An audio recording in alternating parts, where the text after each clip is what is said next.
Você já ouviu falar de São Romano de Antioquia, um herói da fé cujo exemplo de coragem brilha até hoje? A história dele se passa em um tempo de grande provação para os cristãos, por volta do ano 303, durante a terrível perseguição do imperador romano Diocleciano. Imagine o cenário: medo por toda parte, a fé sendo testada ao limite. Muitos cristãos, acuados pela ameaça de tortura e morte, começaram a fraquejar, chegando a oferecer sacrifícios aos ídolos romanos para salvar suas vidas. A comunidade cristã de Antioquia estava sob uma pressão imensa, e o desânimo parecia tomar conta de muitos corações. Era um tempo sombrio, onde a lealdade a Cristo era paga com um preço altíssimo. Nesse contexto de medo e incerteza, surge a figura inspiradora de Romano. Ele não era um bispo ou um sacerdote de alta patente, era um diácono da igreja de Cesareia, mas seu coração ardia com um amor imenso por Deus. Ao chegar em Antioquia e testemunhar a vacilação de seus irmãos na fé, ele não conseguiu ficar em silêncio. Em vez de se esconder ou se conformar com a situação, Romano sentiu um chamado divino para agir. Ele não podia assistir passivamente enquanto as pessoas que ele amava se afastavam do caminho da verdade por medo. A visão dos cristãos, negando sua fé para adorar imagens de pedra e metal, partiu seu coração e inflamou seu espírito com um zelo santo. Movido por uma coragem que só poderia vir de Deus, Romano foi para o meio da multidão, bem na frente dos templos pagãos. Com a voz firme e cheia de convicção, ele começou a pregar. Ele não gritou com raiva, mas falou com a autoridade da verdade.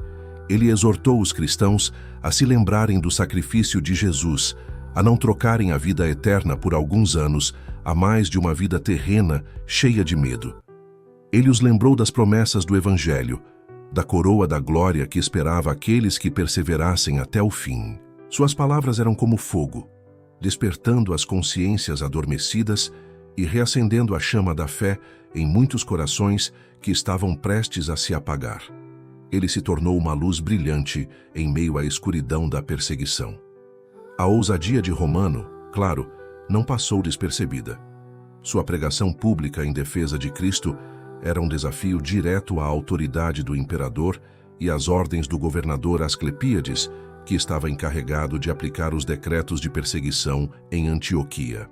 Os guardas romanos não demoraram a agir. Ele foi preso ali mesmo, no meio de sua pregação, e arrastado para longe da multidão que ele tentava salvar. Para as autoridades, ele era um agitador, um rebelde que desafiava o poder de Roma. Para os cristãos, no entanto, sua prisão foi um sinal poderoso. Ele não apenas falava sobre coragem, ele a vivia. Ele estava disposto a enfrentar as consequências de sua fé, mostrando a todos o que significava verdadeiramente seguir a Cristo. Levado diante do governador, Romano foi submetido a um interrogatório brutal. Asclepíades tentou de tudo para fazê-lo renunciar à sua fé. Ele usou ameaças, prometeu dor e sofrimento indescritíveis, mas Romano permaneceu inabalável. Com uma serenidade impressionante, ele respondeu a cada ameaça com uma profissão de fé ainda mais forte. Ele declarou que Jesus Cristo era o único Deus verdadeiro e que os ídolos de Roma não eram nada além de madeira e pedra, obras de mãos humanas. Sua firmeza deixou o governador furioso. A tortura começou. Seu corpo foi açoitado, rasgado com ganchos de ferro, mas seu espírito se recusava a quebrar. Cada ferida em seu corpo parecia fortalecer ainda mais sua alma. Durante sua tortura, Romano continuou a pregar. Ele falava aos seus carrascos sobre o amor de Deus e o perdão disponível em Cristo. Sua resistência não era teimosia. Era um testemunho vivo do poder de Deus que o sustentava. Ele via seu sofrimento não como uma tragédia, mas como uma oportunidade de glorificar a Deus e de se unir ao sacrifício de Cristo na cruz. A cena era tão impactante que, segundo os relatos, até mesmo alguns dos presentes, que inicialmente o ridicularizavam, começaram a se sentir tocados por sua fé inabalável. Ele transformou a sala de tortura em um púlpito e seu sangue derramado se tornou uma semente para a fé de outros. A sentença de morte foi decretada. Romano seria queimado vivo. Uma grande pira foi preparada na praça pública para servir de exemplo a todos os outros cristãos. Enquanto era amarrado e a madeira era empilhada ao seu redor, Romano não mostrava sinal de medo. Pelo contrário, ele parecia radiante, como alguém que está prestes a encontrar seu amado. Ele cantava hinos de louvor a Deus, agradecendo pela honra de morrer como mártir, de dar a vida por aquele que deu a vida por ele. Sua paz e alegria diante da morte confundiam seus perseguidores e inspiravam profundamente os cristãos que assistiam de longe, com os corações apertados, mas cheios de admiração. No entanto, um evento extraordinário aconteceu. Pouco antes de acenderem o fogo, uma chuva torrencial e repentina desabou sobre a cidade, apagando completamente a pira. O plano de queimá-lo vivo foi frustrado por uma intervenção que muitos viram como divina, mas isso não significou sua liberdade. O governador, ainda mais enfurecido por essa aparente humilhação, ordenou que Romano fosse levado de volta à prisão e que sua língua fosse cortada para que ele não pudesse mais pregar e proclamar o nome de Cristo. Eles pensaram que, ao silenciar sua voz física, poderiam silenciar sua mensagem. Que engano terrível!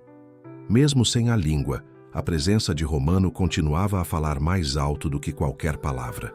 Ele foi jogado de volta em uma cela escura, onde passou seus últimos dias. Mesmo em seu silêncio forçado e em meio a um sofrimento contínuo, sua fé não diminuiu. Sua vida inteira se tornou um sermão. Cada cicatriz em seu corpo contava uma história de amor e lealdade a Deus. Finalmente, exausto pelas torturas e privado de sua voz, São Romano foi martirizado na prisão, estrangulado por ordem do governador. Ele entregou seu espírito a Deus, completando sua jornada na terra e recebendo a coroa do martírio que tanto almejava. A morte de São Romano de Antioquia não foi um fim, mas um glorioso começo.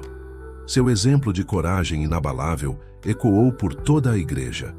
A história de seu martírio se espalhou, fortalecendo a fé de incontáveis cristãos que enfrentavam a mesma perseguição. Ele mostrou que a verdadeira força não está na ausência de medo, mas em agir apesar do medo, confiando plenamente no poder de Deus. Ele nos ensina que, mesmo quando parece que estamos sozinhos e que o mal está vencendo, nossa fidelidade a Cristo tem um poder imenso, capaz de inspirar gerações. A vida de São Romano é um lembrete de que um único indivíduo, cheio do Espírito Santo, pode mudar o curso da história e fortalecer o corpo de Cristo de maneiras que só a eternidade revelará. Que a história de São Romano nos inspire hoje. Que possamos ter a mesma coragem para defender nossa fé, não talvez diante de torturas físicas, mas diante das pressões culturais, do ridículo e da indiferença do mundo. Que possamos ter a mesma paixão por proclamar a verdade do Evangelho, com amor e firmeza. São Romano de Antioquia não apenas morreu por Cristo, ele viveu intensamente por ele a cada momento. Sua vida é um chamado para todos nós, para que não sejamos cristãos mornos, mas chamas vivas de fé, amor e esperança em um mundo que precisa desesperadamente da luz de Cristo. Se a história deste grande santo da Igreja tocou o seu coração, deixe o seu amém nos comentários para honrar sua memória e seu testemunho. Compartilhe este vídeo para que mais pessoas conheçam este exemplo de fé e coragem. Não se esqueça de se inscrever no canal e ativar o sininho para não perder nenhuma de nossas próximas histórias inspiradoras. Obrigado por assistir e que a bênção de Deus, pela intercessão de São Romano de Antioquia, esteja com todos vocês.